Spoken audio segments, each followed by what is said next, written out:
দফায় দফায় সংঘর্ষ হয় সিটি কলেজ ও ঢাকা কলেজের শিক্ষার্থীদের। প্রায় ৩ ঘন্টা ধরে চলে ধাওয়া পাল্টা ধাওয়া। সংঘর্ষ থামাতে টিয়ার শেল ও সাউন্ড গ্রেনেড ছুড়ে আইনশৃঙ্খলা বাহিনী। এতে আরও ক্ষুব্ধ হয়ে ওঠেন শিক্ষার্থীরা। টিয়ারশেল মারা শুরু করছে এবং আমাদের মূল ভবনের সামনে। আপনি যেখানে আমাদেরকে সহায়তা করবে তারাও এখানে আমাদেরকে টিয়ারশেল দিতেছে, এটা কোন ধরনের কথা? তাহলে যে শেখ হাসিনারা যেমন আমরা উত্থান করছিলাম ওই দিন তো আবার আসতেছে, তাইলে তো এটা সেনাবাহিনী কেন আমাদের সাথে এমন করবে এবং আমাদের ঢাকা কলেজের ভিতরে কেন ঢুকবে সেনাবাহিনী? প্রোগ্রাম শেষে আমাদের কিছু স্টুডেন্ট তারা হচ্ছে গিয়া বাসে করে তারা চলে যাচ্ছে।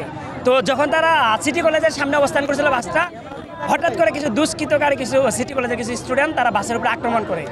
পরে ঢাকা কলেজের অডিটোরিয়ামে সংবাদ সম্মেলন করে ৯টি দাবি মেনে নেওয়ার জন্য ২৪ ঘন্টার আলটিমেটাম দেয় শিক্ষার্থীরা। ১.৫ শতাধিক আহত শিক্ষার্থী সুচিকিৎসার পাশাপাশি আইনশৃঙ্খলা বাহিনীর সদস্যদের শাস্তির দাবিও করেন ঢাকা কলেজের অধ্যক্ষ। আমাদের কতজন ছাত্র আহত হয়েছে এখন আমরা নিশ্চিত না, তবে পিজি, ঢাকা মেডিকেল এবং অন্য আরও কোথাও আছে। আর আমাদের এখানে রেড ক্রিসেন্ট ইউনিট তারাও তাদেরকে শুশ্রূষা করে প্রাথমিক চিকিৎসা দিয়ে তাদেরকে আবার হাসপাতালে প্রেরণ করেছে। এই সংখ্যাটা আমাদের হয়তো একটু সময় লাগবে নিরূপণ করতে, এটা অসংখ্য। সেই অবস্থা থেকে আমরা মনে করি যে আমাদের সম্পাদক মহোদয় যেটা বলেছেন যে একটা সুষ্ঠু তদন্তের মাধ্যমে যারা দায়ী তাদেরকে শাস্তির আওতায় এনে এর একটি সুষ্ঠু বিধান আমরা চাই এবং সেই ব্যাপারে আমি আশা করব আমাদের ঊর্ধ্বতন কর্তৃপক্ষ অবশ্যই এটাকে একেবারে তড়িৎ ব্যবস্থা নিয়ে এর একটা সুষ্ঠু সমাধান করবেন।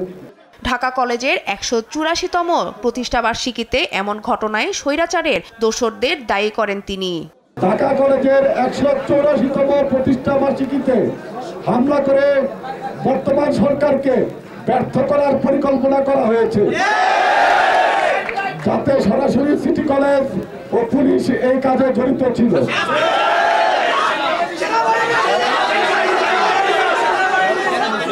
ঢাকা কলেজের ক্যাম্পাসের নিরাপত্তা নিশ্চিত করে ২৪ ঘন্টার মধ্যে এই সকল দাবি দাওয়া মেনে নিয়ে ঢাকা কলেজের শিক্ষার স্বাভাবিক পরিবেশ নিশ্চিত করতে হবে। নতুন করে সংঘর্ষ এড়াতে ঢাকা কলেজ ও সিটি কলেজের সামনে সেনাবাহিনী ও পুলিশ মোতায়েন রয়েছে। শিউলি রায়, দেশ টিভি, ঢাকা।